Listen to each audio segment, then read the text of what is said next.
Hello everyone and welcome back to a new video, and we are back with reading vlogs. So I've accidentally created this creepy shadow effect going on right now with my book light, but my little one's asleep behind me and he's fine with noises. Sometimes certain lighting bothers him, so I just turned off the overhead lights and let him sleep. So hopefully it's not that distracting, because these unfortunately are not bright enough to be very effective. But we are on chapter 13. I keep my head down as I leave work. Exhaustion creeps over me without any medtech to keep me focused. The desire to take it still exists, but I've managed to keep it at bay the whole day. The evening wind is chill and full. Puffy gray clouds swell in the sky. The air's earthy and damp. My breath puffs with every step like a trail of smoke, and the long sleeves of my top do little to stay the cold. So I pick up the pace. Any other day I'd have checked the forecast and worn something warmer, but this morning found me troubled. Bundled citizens scurry by. Yeah, some eyeing each other. Since the broadcast, everyone must be keenly aware that any minuscule, I know that word, minuscule display of suspicious behavior brands them as a traitor. Turning in conspirators is our duty, maybe even a pleasure for some. With stiff fingers, I check my handheld, but Meyer hasn't messaged. The Affinity account only says to await further instructions.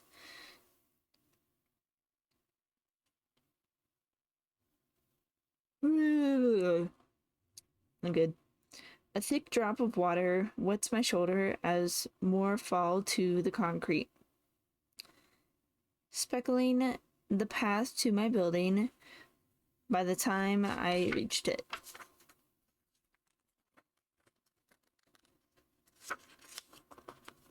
My shirt is soaked through, and my drenched hair clings to the sides of my face and scalp.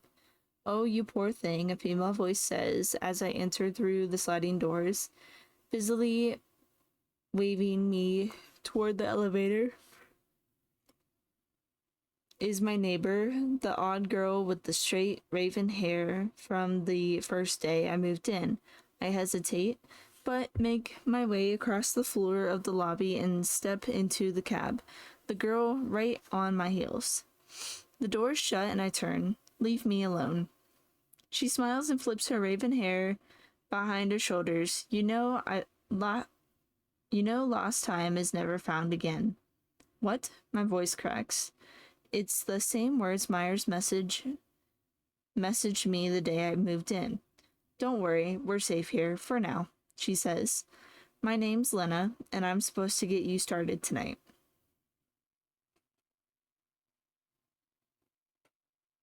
I saw him move in the mirror. I have a mirror over here, over off to the side, and it points just perfectly where I can see him on the bed just by looking over there.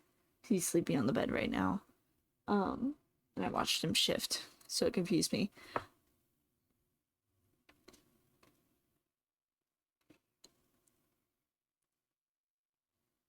She stares at me as if waiting for me to respond. I stare back at her, arms fixed to my sides.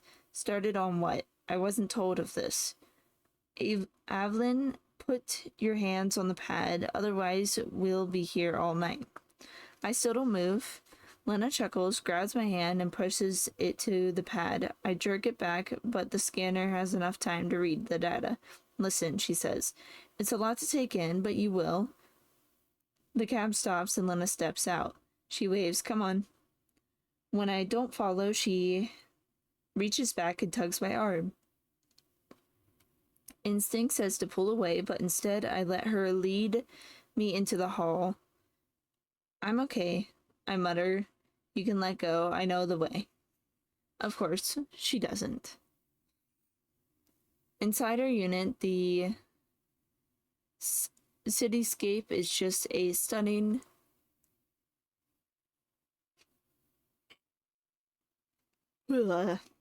jeez. Just as stunning as mine, only eastward facing instead of west. No view of the sunset, but it doesn't matter. She activates the lights, then dims the glass to black. Come in, I need to prepare. If you're hungry, go ahead and get something from the kitchen, she offers. It's going to be a long night. She then disappears into the bathroom, closing the door behind her. My stomach groans, reminding me I haven't eaten regularly over the last few days. And from the sound of Lena's plans, if I don't eat now, I might not have the chance again anytime soon.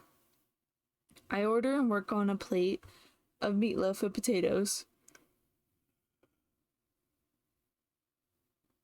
When she exits the room, she comes out carrying a bag, a handheld, and a towel. Sorry, Meyer couldn't do this, but he asked me for help last minute. She smiles, throwing the towel to me and dropping the other items on the couch. I'm starving. She disappears around the corner into the kitchen, where the whirring and zipping of her dinner preparations sounds. The fact she mentioned Meyer's name calms my nerves a bit, and I quickly check my messages to see if he sent one informing me of Lena. Sure enough, there is. Must have missed it when the downpour started. Your name is Lena, I ask while drying my hair. When did you finish university? From the kitchen, she answers, yeah, Lena Tran, and I was configured 6 months ago. You're not paired? I ask, looking around. Infinity has arranged a few potentials, but right now it's been easier on my own. I probably won't make a choice until right before my deadline, so I still have enough, almost 6 months. She steps around the corner with her food. It sits alongside me. I'll be expected to have a child if I make a contract, so I'm holding off as long as I can. Even though you're working with Affinity, you'll carry on a usual with spouse pairing and birth schedule, I ask. Of course, doesn't mean I can't wait until the last possible second, though. Lena digs into her meatloaf as if she hasn't eaten in days. So what are we doing today, other than eating? She says, mouthful and waving her fingers. Operative training. Haven't you been informed at all yet? No, I don't know much. I stabbed the last bit of meatloaf, frost the chunk with the mashed potatoes, and then pop it into my mouth. Generally, in between testing for your specific skill set, they have us learn the ropes in other areas. How are you going to do that here? Have you seen Affinity's VR yet? Lena asked between bites. No, but I've used it at Gen Tech. She shakes her head. This is different. The stuff Direction uses for work is to keep you isolated and on task. The version we're going to use is way better. Why wouldn't Direction have it then? They do. Where do you think we got it? But the technology allows people to meet too easily while not under Manning's Eiffel watch. So he buried it. I wonder what else Manning has buried. Let's get going. There's only so much time. Lena grabs our plates and takes them to the kitchen, then retires the bag and retrieves the bag and flex. We're diving right in.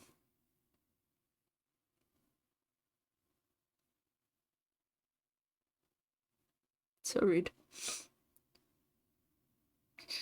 She pulls out a clear box and hands it to me. What do you mean? My voice comes out as kind of a squeak. We're training tonight. Put on the EP. The what? I crack the box and find a thin, clear object. I squish the small disc between my fingers. This is really different than what I use at work. Yeah, it is, she chuckles. It's an eyepiece. Stick it in your eye. In my eye? I echo, sure I heard her wrong. Lena nods. Which one? It doesn't matter. You'll figure out what's comfortable for you. There's a hair on my hoodie.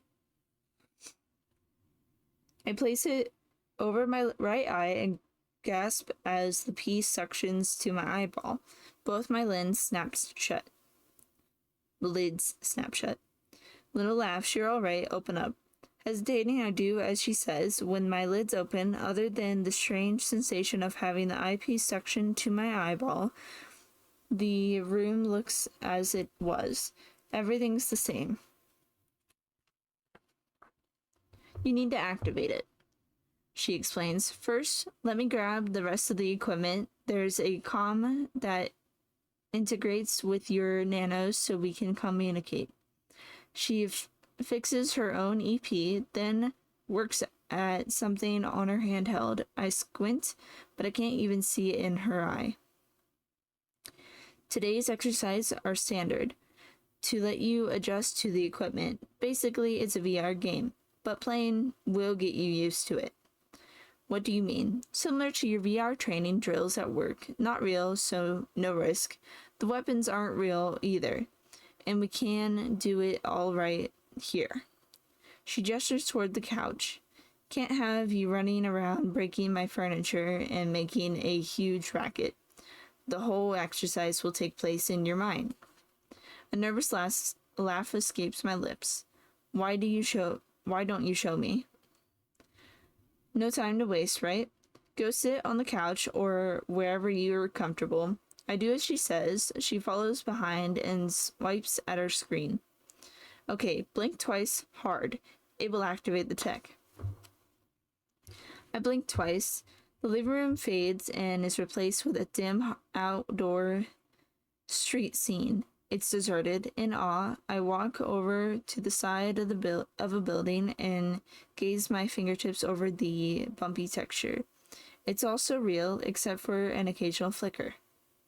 Lena's hair is fixed differently in the sim, pulled into a tight, high ponytail. She wears the same tight, gray-black uniform I do,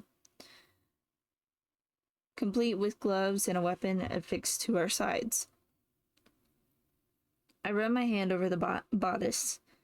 There seems to be some kind of harness built into the fabric. Why would I need a harness? How does this work? I ask. She motions toward the side of an apartment building, and we move out to the middle of the street. The EP connects its own network to your nanos and nervous system. If, for some reason, you need to turn off your comm, tap right beside your right ear, and you leave the sim the same as you activated it. Blink twice hard, or just say in sim. The suits are made of the same material the human officers wear and are designed to work as a light body armor. Lena holds out her hands.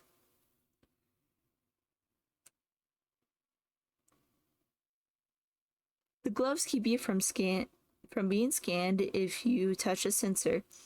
If you run a real mission, you might be given one of these suits, but Affinity doesn't have many. On the right side of my vision displays the distance to the next building, and if I focus in a new spot, it changes and shows the distance to that one. The left side lists Guardian activities, and all the while the EP tells me where Lena is, even if I can't see her. There's more, but I don't know what it means yet. Today you're training the EP. By your reactions in the sim, the piece will learn. Information overload causes disorientation, so the device will start out slowly and add more as your brain and nanos adjust. I give her a tentative look, and Lena chuckles, then grabs me. Come on, we don't have much time. Make sure to stay out of the Guardian's sight. The EP will help you determine where they are. Blood rushes to my head and the room spins, but it's only a, what did Lena call it? A game? Let's give it a try. I can talk all night about what this will be like, but it can't replace actual training. And if you're injured, your device will alert you. If you die, the sim ends. There's a flex on your wrists, you'll need it. We're starting now. Still clutching my arm, Lena pulls me and breaks into a sprint. She loosens her grip and lets go of me. Are you a runner? She asks. Yeah, almost every day. Okay. Sorry. Good, okay. You should be able to view some of the info in your EP now. Final destination, 5 blocks. Approximate time of arrival, 15 minutes.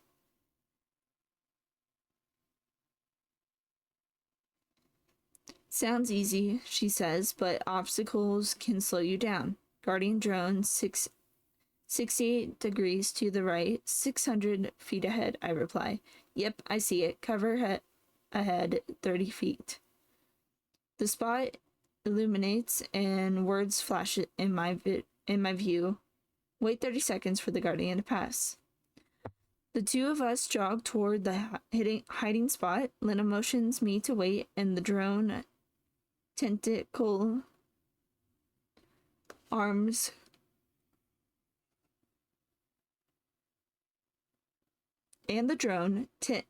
tentacle arms pulled into its body continues without stopping. We resume running and take the assigned path directed by the EP.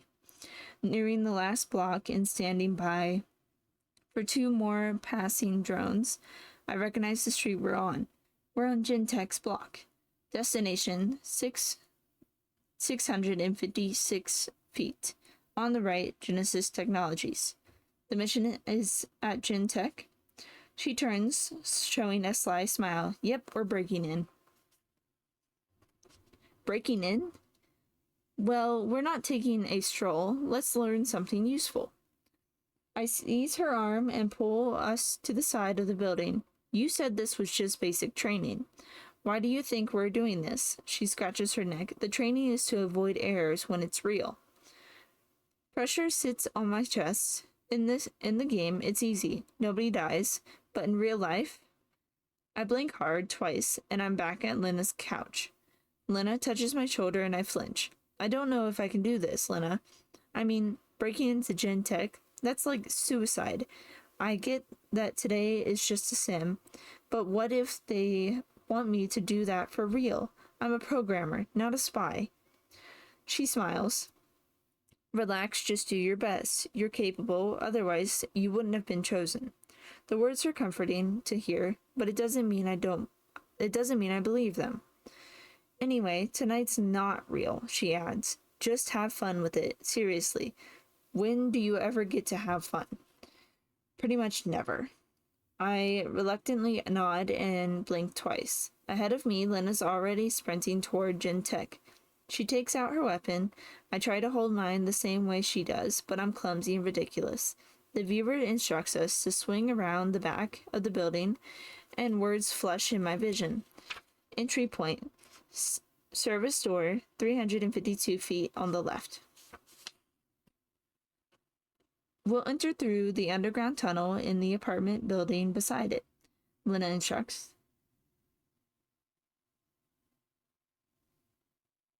Around the side, the service door comes into sight. Go ahead and disarm the security system with your handheld. Shouldn't be any more surveillance until we pop out. Shouldn't be? Lena shrugs. Sometimes the simulation presents unexpected challenges. I stow my weapon and follow the instructions on the flex. Success, you may now proceed. The door opens, revealing a darkened hall. The EP brightens and the hall illuminates. What are you waiting for? Lena pushes me in. The door slides closed behind us, and she resets the security. Don't be sloppy. Make sure if you change something, you set it back in place. A system left disarmed could tip off our presence. Lena catches my arm and I ready my weapon again. Our new destination is a service elevator on the right. 16 feet ahead, once into the cab, she asks for a boost and slides over a panel on the ceiling. Lena pulls herself out, up and through. She pops her head through the opening and reaches toward me. Grab on. The EP flashes instructions for grabbing and climbing the slides. Instructions are one thing, actually doing it is another. Even so, I leap for her hand and climb into the opening. I guess the EP and Nanos are doing their job. No words come out, but I must wear a silly grin. Lena doesn't call me out on it. I replace the panel and she motions to a ladder leading up to the length of the elevator shaft, 15 feet to destination. The supposed entrance looks like solid concrete, but the EP says it's there. Lena punches one on her handheld to activate the panel, sliding open. The tunnel is only about 3 square feet wide and tall, with a narrow metal ledge below. The opening is less than an arm's length from the ladder. With the ledge, we should be able to swing into it. At least that's what the EP is telling me. Lena goes first and launches herself inside, followed by myself. The panel shuts behind us, but the EP provides an even brighter night vision, giving us a luminous effect. We crawl through the shaft and come to a dead end. Gentek's on the other side, Lena whispers. Complete, flashes, and the panel skates open. We wiggle out behind some storage, and the outline of another person appears in the EP. I grapple for my weapon just as a hand slides over my mouth. Ladies, you're late. I dart my eyes to his face. A glowing night vision smile appears. Meyer Quinn shows in my view. Chapter 14. Lena chuckles. Late? Then she throws a glance at me.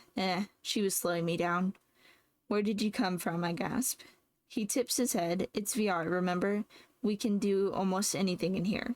I shake my head and drop my shoulders. I'd forgotten. I didn't know you were coming, Lena says. Me either. Meyer walks to the door, but I finished up early and knew you were in. Had the option to sleep or hang out with you two. Who needs sleep anyway? Lena secures the panel, and each of us poise our weapons. The EP has adjusted to show a kind of X-ray outline of the building. I can basically see through walls. A Guardian drone patrols 2 rooms over, and past the drone stands a human guard. Meyer turns. Stay out of their view, the EP will help. The stunners are set to immobilize. Lena adds, we don't want to kill anyone, so never change the setting if you don't have to, even in a sim.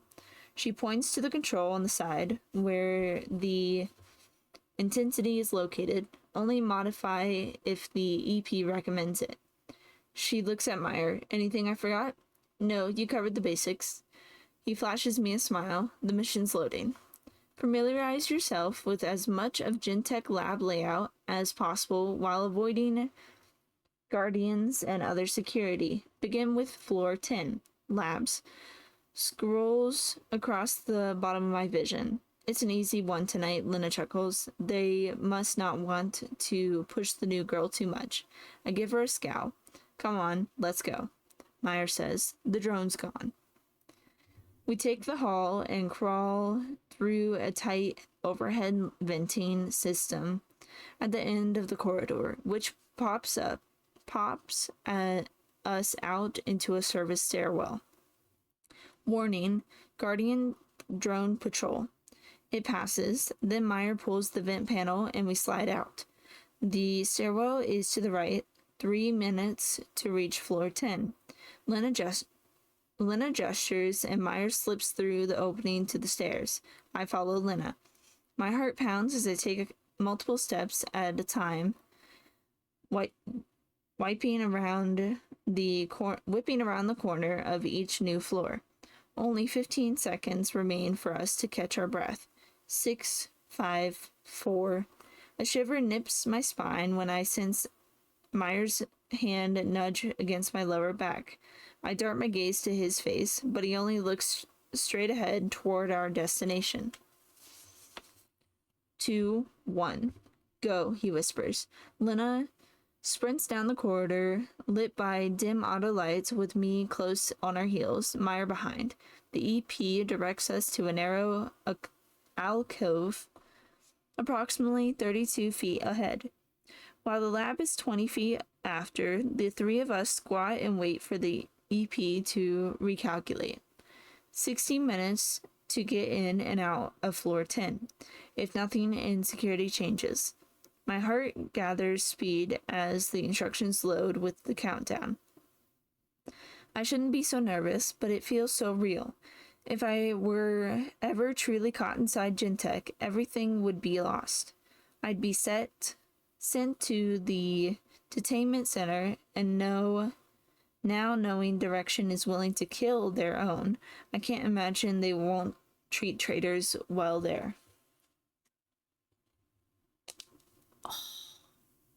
Hope you heard that. That felt nice.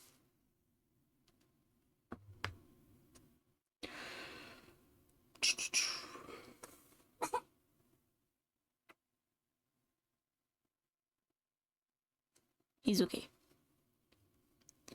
I follow as Lena and Meyer bolt onto floor 10. 10:08 is up ahead, Lena says. You take it, Avalon. As we reach the door, Lena swipes her handheld to disarm the security and the door drifts open.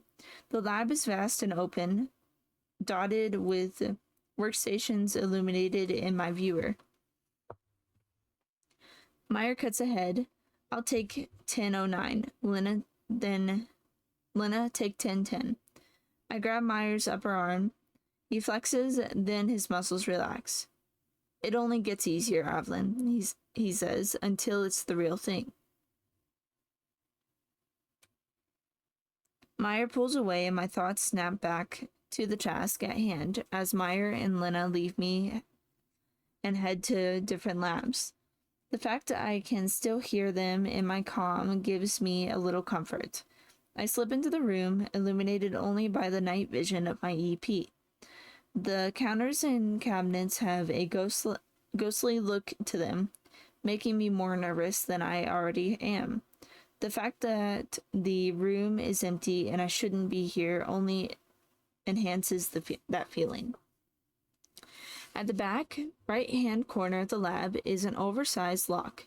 Glass cabinet inside vitals of various colored liquids are labeled with project numbers. I initiate the affinity program on my Flex to see if I can break the security and unlock the cabinet. It fails, so I move on. You okay in there? Comes Meyer's voice over the comm. Yeah, fine. 12 minutes flashes in my vision.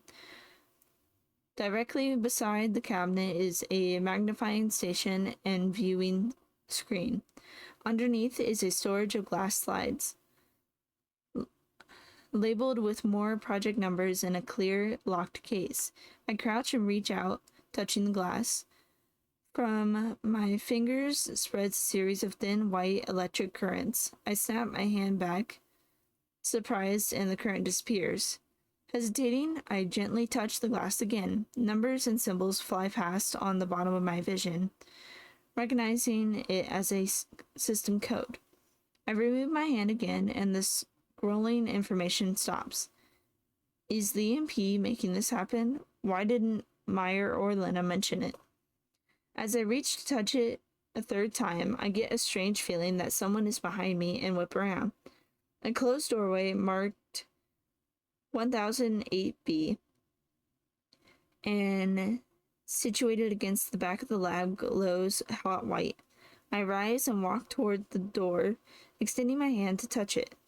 As my fingertips press on the cold metal, queasiness sweeps through my stomach. The room goes white in an instant. Not again, my brain screams. It's the same thing that happened at my configuration meeting. The word ectopistis flashes in my vision. As it does, someone touches my shoulder. I spin and find myself looking directly into the eyes of the same boy I saw in my vision last time. Ben? Dark hair like mine, pale skin like mine. That same scatter of freckles across his nose. I open my mouth to speak, and the boy and the scene disappears, leaving nothing but the lab as it was before. I saw something. I gasp. You can put it in your report, Meyer says, calmly in my comm. 3 minutes. We need to wrap it up. Lena whispers in the comm, meet back in the corridor. Air skates my lips as I shake off the vision and leave the lab. Meyer and Lena are already in the hall. Did you guys see that? What? Lena answers, looking puzzled. Meyer shakes his head. 2 minutes flashes. Then immediately changes to 30 seconds. Something's changed. There's been a patrol shift, Meyer says, all part of the training. Lena and I book it to the alcove we used before, but Meyer stays behind to rearm the security for 1008. But when we reach our hiding spot, he still lags. 15 seconds. 14. 13. Come on, Meyer, I whisper. It's not working. You both should go. 10. 9. 8. Lena grabs my shoulder, but I pull away. I'm staying. I want to help. He'll be fine, she insists. If it were real, that would be one thing, but it's only a sim. I shake my head. She clicks her tongue and surges toward the stairwell out of the sight. Stairwell, secure, odds of success, 89%. Just then, Meyer lets out a shout as if he was hit. Everything suddenly takes on a white hazy effect, and the nausea in my stomach surges. Fear grips my chest, and I tuck myself further into the alcove, pulling my stunner tight to me. It's only a sim, I whisper. End sim, Meyer yells. But it doesn't end.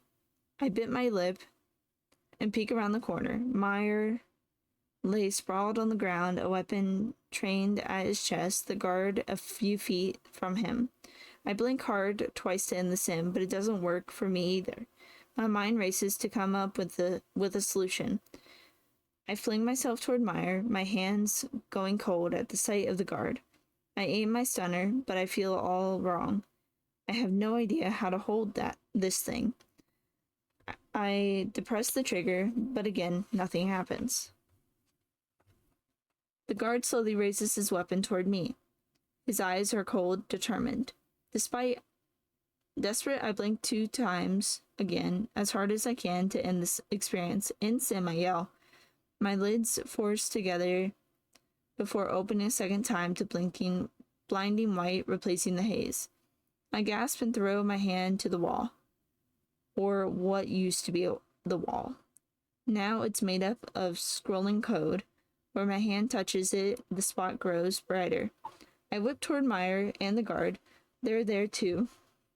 Only just as the wall, made up of code, not solid matter, but code figures frozen in time. A tingle runs through my hand, and I turn back to it. Still touching the wall, the code moves up my fingers and into my hand. Something's wrong with the program.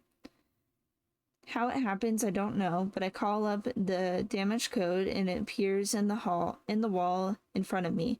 As fast as my fingers will go, I remove the vulnerability.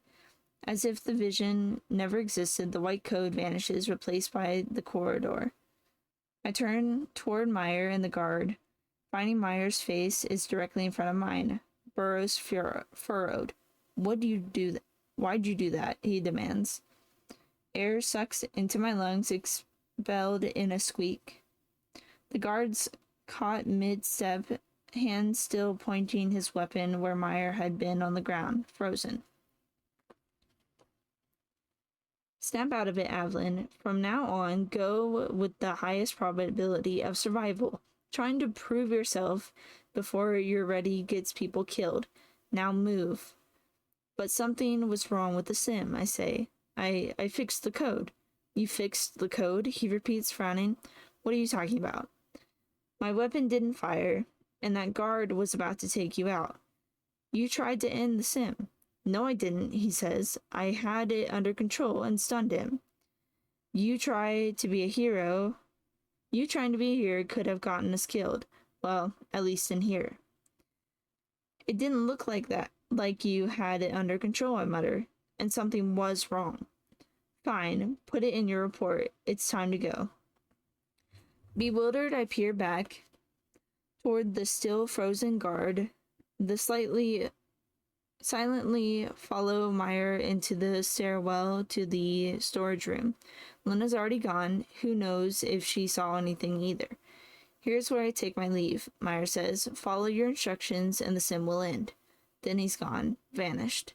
In my view, a drone patrol shows 1 minute away, and I duck behind into the storage room and open the panel.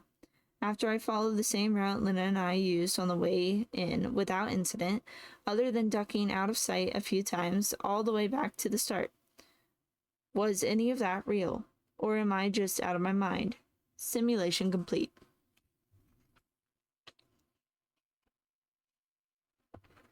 The street scene disappears, replaced with a blurry vision of Lena's apartment. I pull out of the EP and blink a few times. It takes some time to adjust when you've been in for a while, Lena says from our kitchen, especially the first few times. So you didn't see anything out of the ordinary in that sim? I ask. Seemed pretty average to me, she shrugs. Probably just new for you. It was weird for me at first too.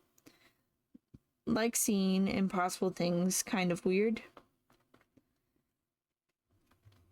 You should probably go, she continues, make your report, and then grab a few hours of sleep.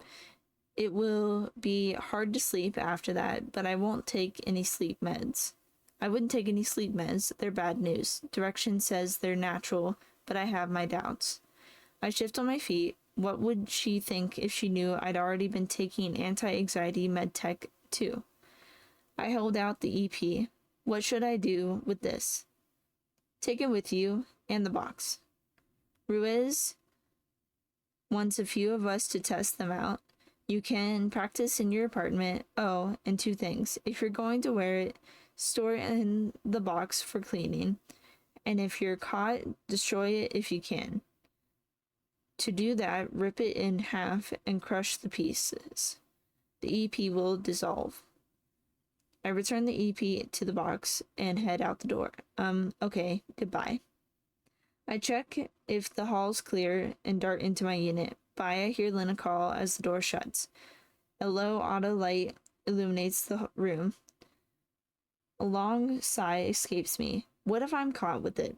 I find the way over to the couch to make my report. The app asks a series of questions, and I document that I thought something was glitchy, but that they might want to check security. Anything more, and they will probably question my mental stability. As I record, my eyelids drift closed, and I pinch myself to stay alert for a second time. Finally, I enter the last words and stumble into the bedroom. The nanos consistently wake me every morning, but I don't trust them today and set the alarm on my handheld.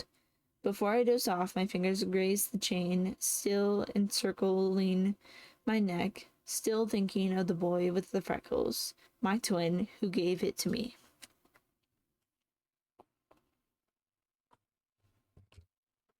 Oops, I just knocked my light over, guys. Can I get it back? That's the question. Uh-oh. Okay, it's kind of The crisp air in the way on the way to work clears away my fog of barely getting any sleep. This is all moving so fast. Me breaking into Gen Tech, there's no way they'd really have me do that. Citizens on the way to their positions perform a mechanical dance, never touching or interacting unless necessary. So oddly orderly, and even more so since Manning's announcement. All the cogs and directions machine working as they should. I check in at Gentech and take the main stairwell, not the service passage from last night's sim. I slip into InfoSec, passing behind Daniel and his slick, sandy brown hair. He works furiously, wearing his headset and immersed in VR. At least he's dedicated. Once at my desk, I sit and link my flex. In my mind, an imaginary vision of the Affinity program engaging with Gentech initiates. The spy program flutters in like a butterfly and grabs the information it needs. I shake my head from the ridiculous vision, but the jitter in my core remains. No turning back. I'm trusting that my mission is important after all. I activate my screen and instructions appear. A. Lark and D. Carter. One member will report to Lab 1008 to secure system hardware for a physical information security check. After completion, perform maintenance scan of each system to ensure there is no errant code or files which need to be uploaded to the Genesis Technology server mainframe. Begin with workstation 519. In other words, boring, low-level work. A box waits by each of our names to decline or accept. Daniel has checked the working in InfoSec box. Of course he did. That's the more prestigious job, and he thinks it will gain him more clout and push me from advancement. I have fixed my headset and dive in. Daniel's avatar works on the project in VR even more furiously than he appeared at his desk. Doesn't acknowledge me. Daniel, you're working in the lab, he says without turning. Oh, my heart quickens at the chance to go check out if the real lab is like the one in last night's sim. But he doesn't need to know that, so I keep my voice flat. And why is this your decision? I got here first. Any other day, I'd argue with him out of spite. I don't know why. I just can't help myself, but it's foolish, and to be honest, I'm thrilled to go. I pull off my headset, leaving me staring at my system screen. I accept the job, and Daniel's name disappears from the list. Before I leave, I take my handheld and attach it to my wrist. Once in the lab, I quickly note the similarities and differences between last night and the real thing. The lights are on this morning, of course, and the rooms are not lit with glowing night view anymore. That makes a major difference, but the layout is the same. Cabinets line the walls, and workstations are situated through the middle. A door panel labeled 1008B stands between two sizable cabinets, the same door that was glowing in my vision. There has to be something important behind it.